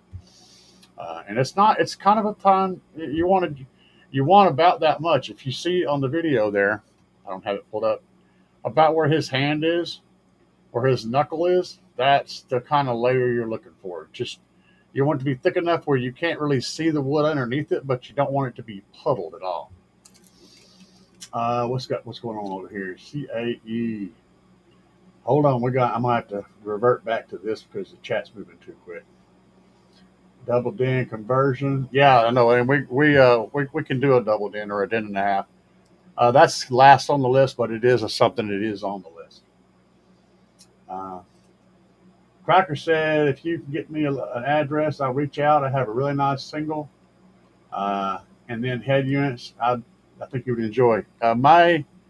If you look at the contact information and all of my videos down below the video, my address is down there. It's a PO box, and that is a legit address, and I get notified as soon as something arrives in that address. You feel free to send it to that address, and I'll make sure he gets it. Just be sure to leave me a note that this is for Chris on the box there somewhere where I'll know, because I get a lot of stuff in from a lot of people. But leave a note in there saying this is from Chris, and I'll be sure he gets it. Crack. Make sure. Appreciate it. Yeah. Yeah. Cool.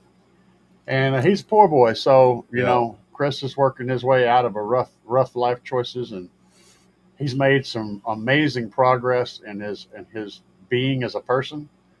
And he's fighting lots of struggles along with the struggles you think about. There's the struggles you don't think about. All the other trying to put your life back together after cascading it into falling apart. Yeah. And to put it back together with pieces that don't involve that old life at the same time. Yeah. That's like having to start all over as a teenager, but you're an old guy, huh? Yeah, I'm still getting to know myself all over again. Exactly. It's confusing. And that strength that he's shown me so far is one of the things I like about Chris the most is the ability to be strong and be solid and be true and straight up. And that kind of shit means more to me than anything else. And his ability and willingness to help other people at cost to himself often.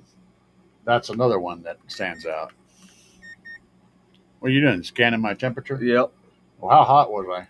Well, we're in the air conditioner, so. Oh, yeah. Well, no, it's going to pick up exactly what you pointed at. Well, it says hold it.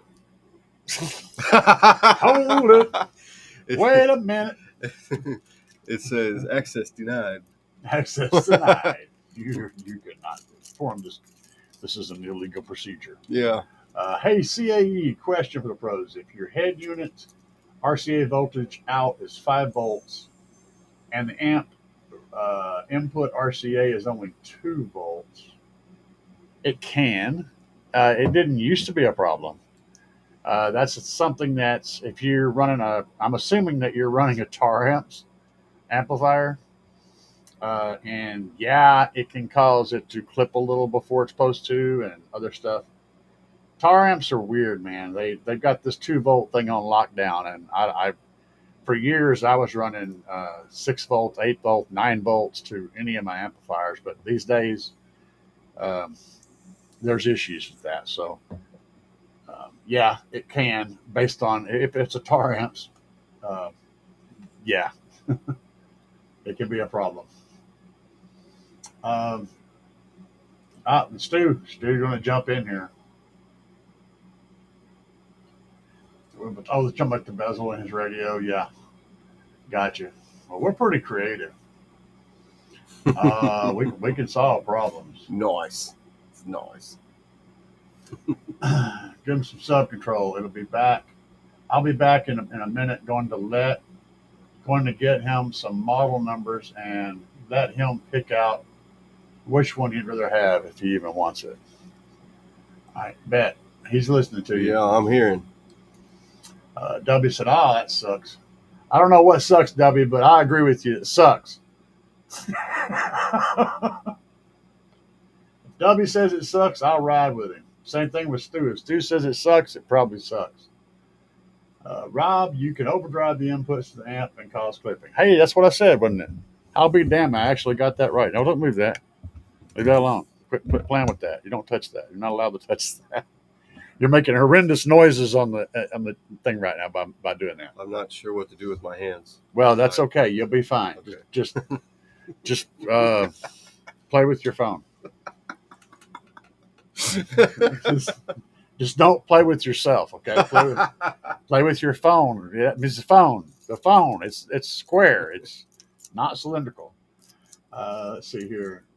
W says, Stu, can you find where the head unit hits 2 volts? Set it from there. Yeah, you can.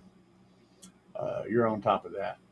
You can also try resistors. Play it and live it said, hello. Play it and live it. What's up, man? Ricky Bobby. Let's let a little bit of this play, guys. You're probably going to need to add a little bit more glue. Yeah. But get the edges first. Get that over to the edges and get the edges covered before you put any more on there.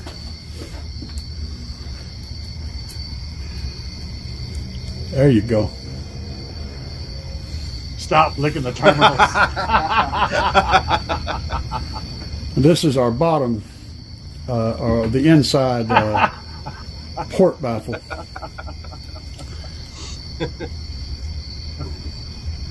We're going to get this stuck together and then build the port going in here.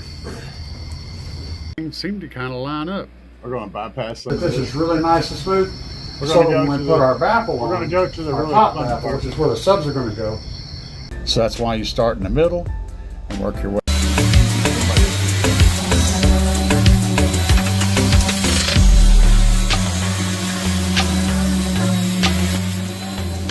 going to be famous by the end of this. It's already got the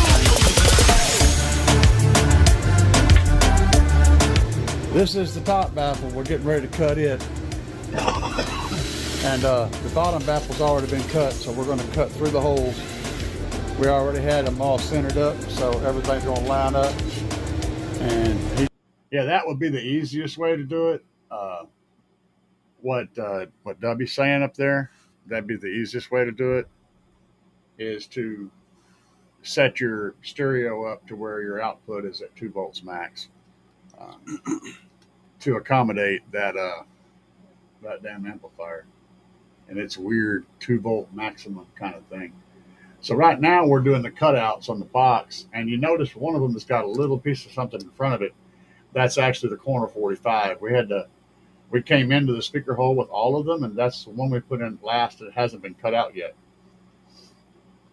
And at this point, we're not even, the box isn't nowhere near done.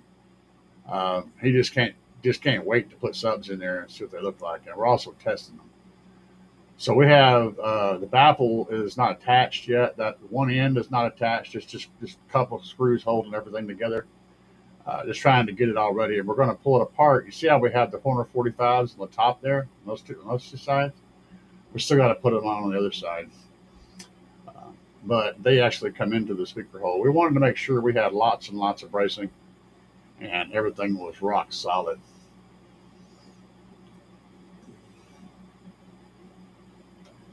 Stu's saying,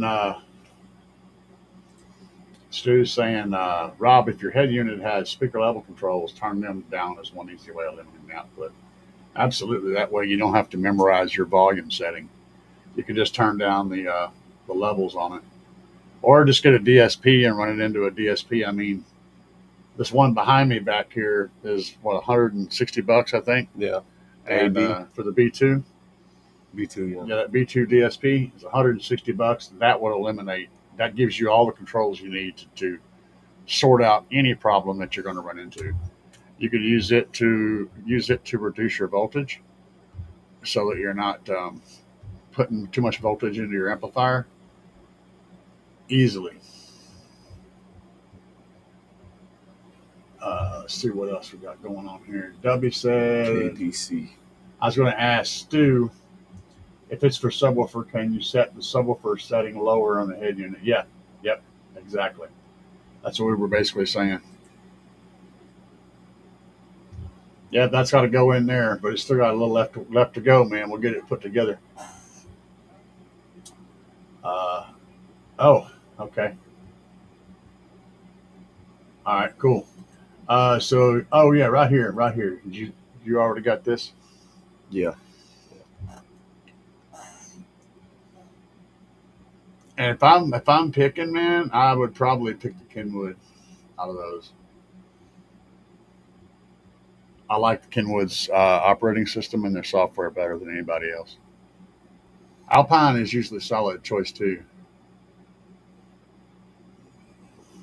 Oh, that Pioneer Super Tuner, yeah, those are old school, man. Well, that's not an old school version, but a Super Tuner's been around forever. I love it. Yeah, the Kenwood's not bad. Now, the Kenwood's the one I would pick out of those three, personally. Having had experience with all of those stereos, Kenwood and JVC are two of my favorites anymore. I used to be a Sony guy, but now I'm pretty much a Kenwood guy.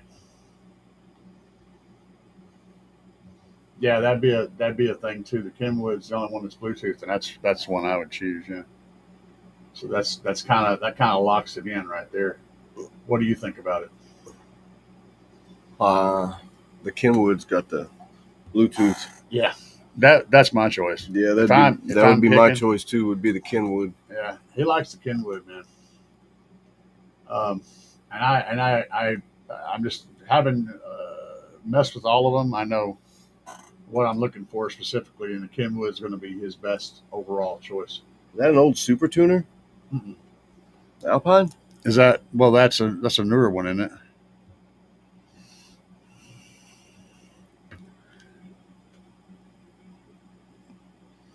Yeah, that is an old one. Yeah, an older one. It's not old, but it's an older model. Yeah. Yeah, I think the Kenwood is the jam. Yeah, Stu agrees with me. Alpine and the Kenwood. Yeah, I like Alpine too. Alpine tends to have a pretty good EQ system, and they have really good punchy mids and highs, and uh, I think a little bit better top of the volume range. Like if you're all the way maxed out, it tends to be a little cleaner. But I don't like Alpine's menu system, and I don't like a lot of the things that they have going on inside there, software wise. So I prefer the Kenwood over the Alpine, but the Alpine would definitely be my second choice. Yeah. Well, he says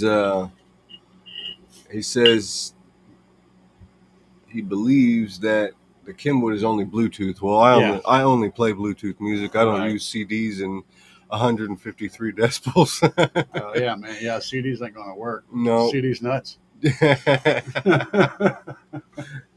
So yeah, he would definitely want the Kenwood. Yeah. That's what if you're offering, that would be awesome for him. It would be great. Yes, sir. Um, No Bofa. Let's see here what's going on in the chat window here. Play it and live it. Rob said I had a Kenwood head unit. Hell yeah.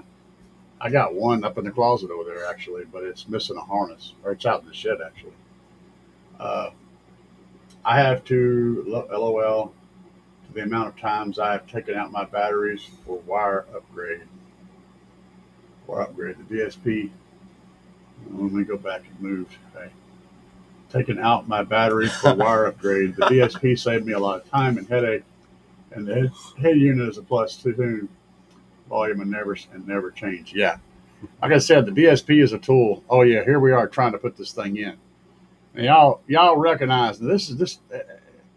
Chris doesn't look like he's much younger than me, and he looks like he's a lot younger than me, but he's not. He's actually close to 40 years old. Yeah, 30? I'm almost 40. Yeah. He's almost 40, but he's in a lot better physical condition now.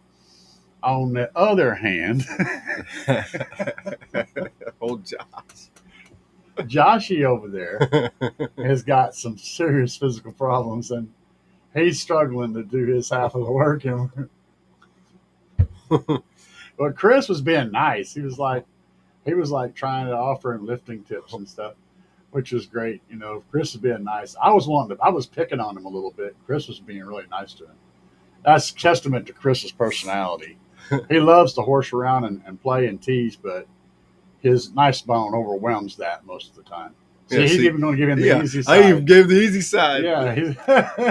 And it's like, and we're ready to go, and he's like, nope, that ain't happening.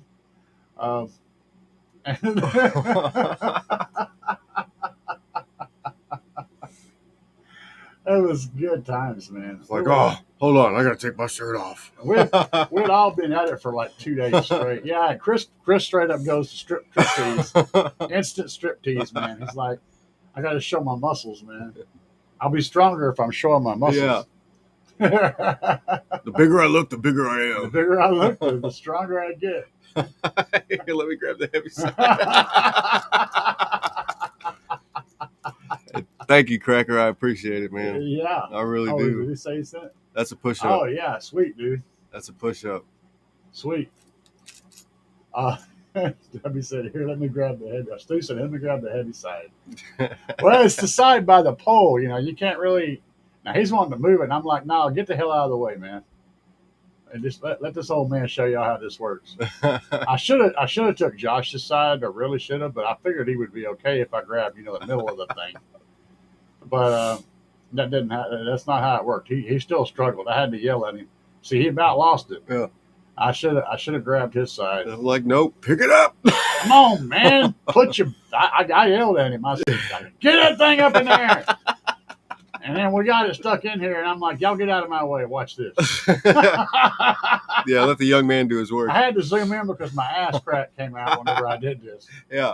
So I had to zoom in, but yeah, I had to show them. I had to let a real man get in there and show them how it's done. Little shorties.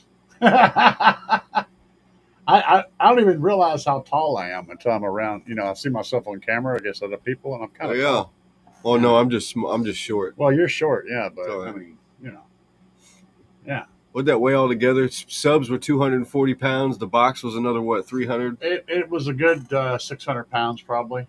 That's what that box probably weighs. Yeah, with the subs in and I'm it. saying that's probably about accurate, maybe a little bit conservative. Our favorite flower. But yeah, what we're doing here is I'm just doing a little bit of last minute sanding on the back, clean this up a little bit better. There was a spot that got messed up back there that I had to go in and fill in with some sawdust and some stuff um, and tighten up that, make it look right. And now I'm just sanding down the patchwork. And I'll challenge anybody to look on the back of this box and figure out where that was, because you won't find it. But it was very obvious before I fixed it. It's totally gone. And whenever you're there on the 8th, you can inspect the box and see if you can figure out where that was, what I had to fix was. I bet they don't. I bet you they don't either. No voltage output. Hell yeah, Stu. I agree with you, Stu. Just dial it back, man. Well, building that box, were you at all wondering how the box would get in the vehicle? Nope. Well, we sized it to fit in the vehicle. But and Chris, we should have waited and loaded the subs in the vehicle. Yeah. That would have saved about half the weight, Yeah, the box would have went right in. But the same time, then you're in the vehicle trying to load subs. Yeah. So which end are you going to put make easy? You're going to make getting the box in easy, or you're going to make loading the subs easy. And you get to pick one, Yeah. But it turned out really good. He was very happy with it. Well, you can ask him. He's sitting right here. And we did drop some bass.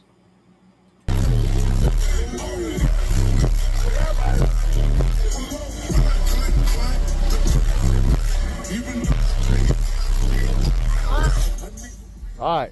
Okay, you got. That was the next project. Yeah, we can definitely upgrade this box. And that was on here too. This box is not going to work. It's too. So you guys want to see the bill where we replace this box? It is in here.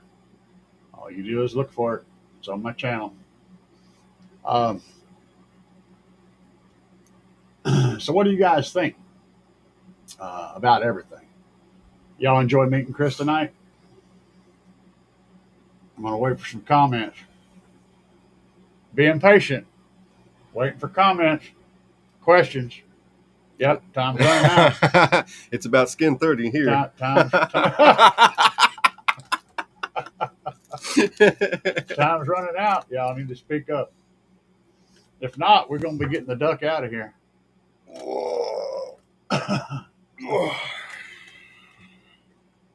Any last questions? Chris for the win.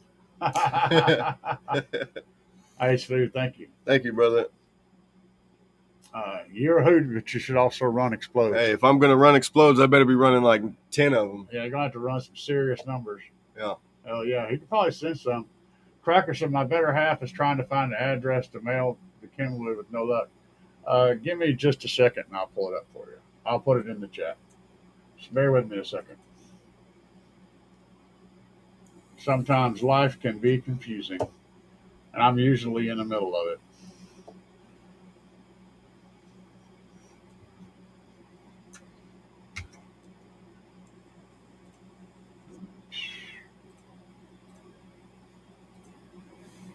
Let's see here. All right, there you go. Anything that you guys want to send? Look at this. All my other things are posting at the same time. Anything you guys want to send to me or anybody else that I am affiliated with, that's the address. And just be sure and write on it. If it goes to somebody else, write it on there somewhere, just so I know, to make sure, because I may be getting different stuff for different people all over the place, and I just need to know who gets what. So send it to that address, and then we'll be jamming. And we'll post it jamming too. Oh yeah, yeah. We'll get it put in, and we'll put a video up about it, so you Yeah. guys will get to see it. Absolutely, man. Anybody got any other questions? Tell your wife I said I'm sorry. She's digging. It's like, sweet. All right, guys. Y'all are awesome. Rob, turn the subwoofer output down on the head unit. All right, y'all continue to talk, and we're going to go ahead and get that duck quacking. Remind me one day this week, and I'll shoot you some pics of some tool setups that work very well with limited space. Ooh, that sounds fun, man. I'll have to do that. For now, guys, let's get the duck out of here.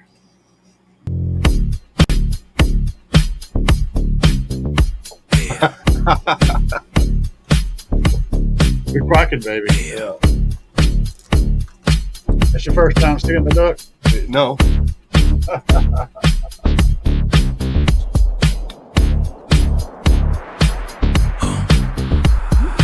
Out here banging up and down the street, slamming it to the ground. Big subwoofers are getting loud. You can feel the booming sound. Getting ready to go. Got it shined up for the show. Hours charging, amps are amping, gonna let the woofers blow. Another one bites the dust.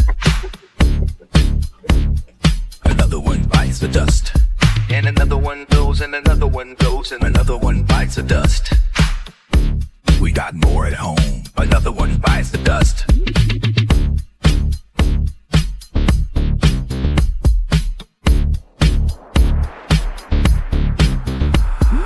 Wires are glowing and the amps smoking. Subs are cherry red.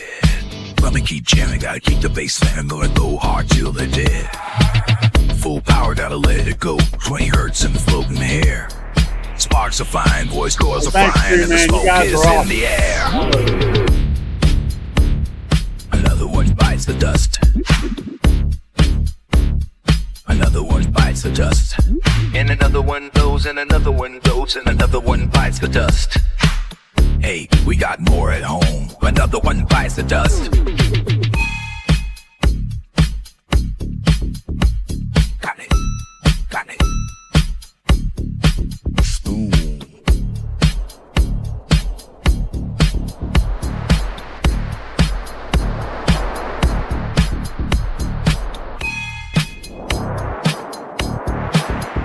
Yeah. Night, Rob. Night, Stu. Night, everybody. Dubby. Fuego, Bobby B. Goats.